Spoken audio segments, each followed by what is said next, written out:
ஆனா பாருங்களேன், அனுபவம் இருக்கிறாள் சும்மா இருக்கான், அனுபவம் இல்லாதாலும் என்ன ஆட்டம் போடுது பாருங்க. நீங்க குடிய தப்பா பேசாதீங்க. நான் பேசுவேனா? ஐயா காரைக்குடி கண்ணதாசனை தந்தது. மன்னார்குடியில வந்து குடிய தப்பா பேசுவேனா? அதனால தான் சொல்றேன். என்னங்க நீங்க? காரைக்குடி கண்ணதாசனை தந்தது, செம்மங்குடி சீனிவாசனை தந்தது, குன்னக்குடி வைத்தியநாதனை தந்தது, பரமக்குடி கமலஹாசனை தந்தது, மன்னார்குடி மனோரமாவை தந்தது. ஐயா இத நான் சொல்லல, தமிழின தலைவர் டாக்டர் கலைஞர் சொன்னார். பெத்தவங்க மனசை எப்போ சார் புரிஞ்சுக்கிறது? இருக்கும்போதா இல்லை இறந்த பிறகா? இருக்கும்போது தான். இருக்கும்போது அவங்க மனசை புரிஞ்சிக்கிறதே இல்லை. நான் கூட சார் எங்கள் அம்மாவை இருக்கும்போது புரிஞ்சிக்கவே இல்லை. என் தாயாருக்கு 10 ஆண்டுகள் குழந்தை இல்லை. எங்கள் அப்பாவோ மலேசியா ரயில்வேயில் பணியாற்றிக்கிட்டு இருந்தார். மலேசியாவுக்கு லெட்டர் எழுதினாங்க எங்கள் அம்மா, இங்கே உடனடியாக ஊருக்கு வந்துடுங்க, குழந்தை இல்லாமல் நமக்கு எதுக்குங்க வாழ்க்கைன்னு சொன்னாங்க. எங்கள் அப்பாவும் எங்கள் அம்மாவோட மனசை புரிஞ்சுக்கிட்டு இந்தியாவுக்கு வந்தார்.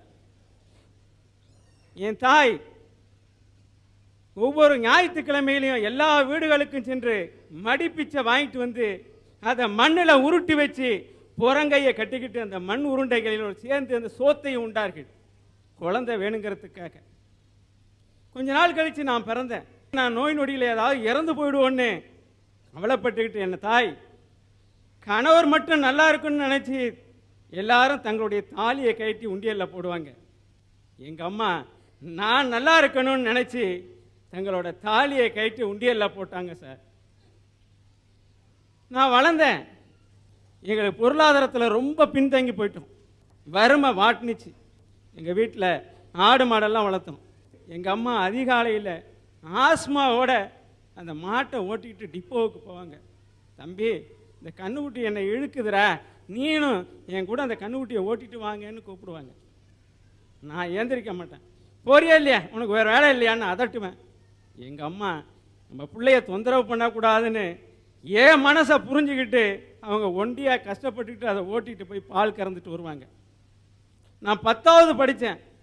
எங்கள் அம்மா காலையிலே போய் காய்கறி தூக்கிக்கிட்டு வந்துட்டு இருந்தாங்க. நானும் என் ஃப்ரெண்டு கண்ணனும் அந்த பக்கம் போனோம். கண்ணா சொன்னால், அதோ உங்கள் அம்மா தலையில் காய்கறி சுமந்துட்டு வர்றது மாதிரி இருக்குன்னு. போடா போடா, எங்கள் அம்மா வீட்டில் இருக்காங்க, அது எங்கள் அம்மாவே இல்லைன்னு சொன்னேன்.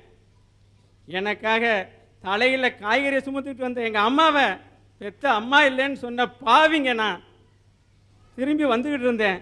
எங்கள் அம்மா கூப்பிட்டாங்க, தம்பி இந்த காய்கறியை செத்த நீ தூக்கிட்டு வா, எனக்கு இன்றைக்கி ஆஸ்மா ரொம்ப மூச்சு விட முடியல, தூக்கிட்டு வந்தீங்கன்னா நான் விற்றுக்கிட்டு வர்றேன்னு கூப்பிட்டாங்க.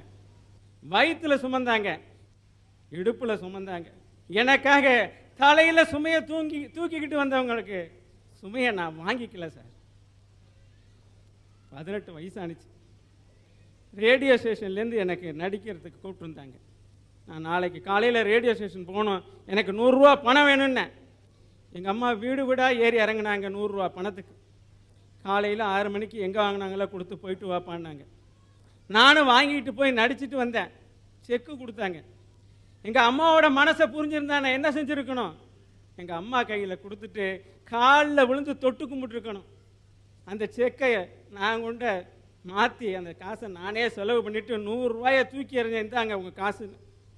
எங்கள் அம்மா அப்பா கூட என் மனசை புரிஞ்சுக்கிட்டு எல்லார்கிட்டையும் கூப்பிட்டு சொன்னாங்க, என் பிள்ளை ரேடியோவில் நடிக்குது, நீங்கள் எல்லாம் கேளுங்க சாரதம் சோசு, நீங்கள்லாம் கேளுங்கன்னு சொல்லி எல்லாருக்கிட்டையும் சொல்லி சொல்லி சந்தோஷப்பட்டாங்க. அதுதாங்க பெத்தவ மனசு.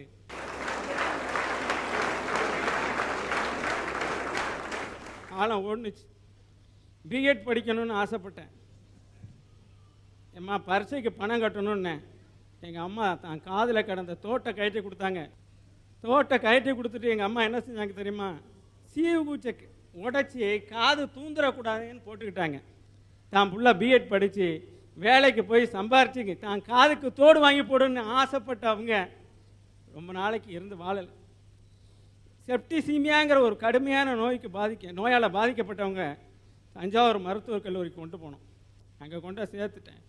உயிருக்கு போராடிட்டு இருந்த எங்கள் அம்மா என்ன தெரியுமா கேட்டாங்க? தம்பி, நான் இப்படி கிடக்கிறேன்னு நீ சாப்பிடாம கிடந்துறாரா, நீ போய் சாப்பிட்டுட்டு வான்னு சொன்னாங்க. அதுதான் சார் பெத்தவங்க மனசு. உயிர் போகுது. நினைவு இழக்க போகிறாங்க. என்னை கூப்பிட்டு என் தலையை வருன்னாங்க. 2ஆம் கட்டியாக வளர்த்துட்டேன்டா உன்னை, நீ எப்படிடா அந்த உலகத்தில் வாழ போகிற, ஓன் கவலையாக தான் நான் சாக போகிறேன் சொன்னாங்க. அப்போ கூட அவங்க மனசை நான் புரிஞ்சிக்கலை.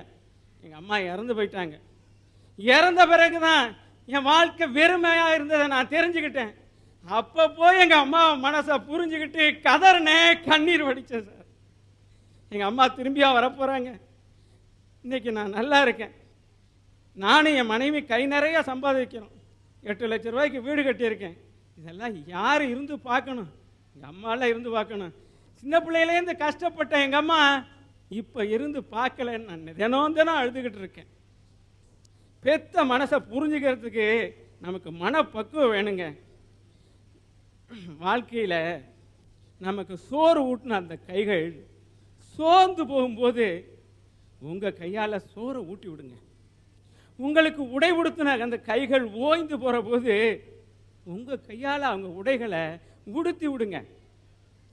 நீங்கள் அசிங்கம் பண்ணும்போது முகசுளிக்காமல் உங்களுக்கு எல்லாம் செஞ்சு கழுவி குளிப்பாட்டி விட்டாங்களே, அவங்க கடைசி காலத்தில் அசிங்கம் செய்யும்போது நீங்கள் முகசுளிக்காமல் திருப்பி உங்கள் கடமையை செய்யுங்க.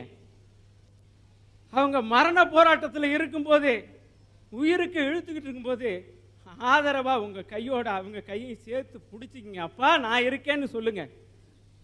மரண போராட்டத்தில் இருக்கும்போது பைபிளை கிட்டக்க உட்காந்து படிங்க, குரானை படிங்க, பகவத்கீதையை படிங்க, வள்ளலாரோட அருட்பாவை படிங்க. அந்த ஆன்மா அமைதியாக ஆனந்தப்பட்டுட்டு அடங்கும். மும்பையில் ஒரு வேறுபட்ட பாணியே இங்கே கையாள போகிறாங்க. ஒரு தலைப்போ இல்லை, இன்னொரு தலைப்பு இங்கே போட்டாகணும்ட்டாங்க. நம்மை எது பாடாய் படுத்துகிறது? பணமா, காதலா, பாசமா? இந்த தலைப்பிலையும் இந்த அரங்கம் சிந்திக்க போகிறது என்பதை இரட்டை மகிழ்ச்சியோடு உங்களுக்கு கூறி இதை தொடங்குகிறேன். குழந்தைக்கு என்னையா பிடிக்கும்? பிஸ்கட் பிடிக்கும். அங்க இருக்கிறவங்களுக்கு என்ன பிடிக்கும்? அங்க இருக்கிறவங்களுக்கா மல்லிகா ஷெராவத் பிடிக்குமா? இல்ல, எனக்கு அப்படி இல்லை. தமிழக கலாச்சாரத்தின் காவல் தெய்வம் நமீதாவை பிடிக்கும். இவருக்கு பைத்தியம் தான் பிடிக்கும்னு நினைக்கிறேன். பேசிக்கிட்டே இருக்காரு. 2 பொம்பளைக்கு நடுவில் உட்காந்தா என்ன பிடிக்கும்? சரி. ஆனா எங்களை மாரி இளசுங்களுக்கு என்ன பிடிக்கும் தெரியுமா? என்ன பிடிக்கும்? என்ன பிடிக்கும்? சாப்பாடு இல்லாம கூட இருந்துருவாங்க, ஆனா காதல் இல்லாம இருக்கவே மாட்டாங்க. தெரியுது தெரியுது, உன் ஆட்டத்தையும் பாட்டத்தையும் பார்க்கும் போதே தெரியுது.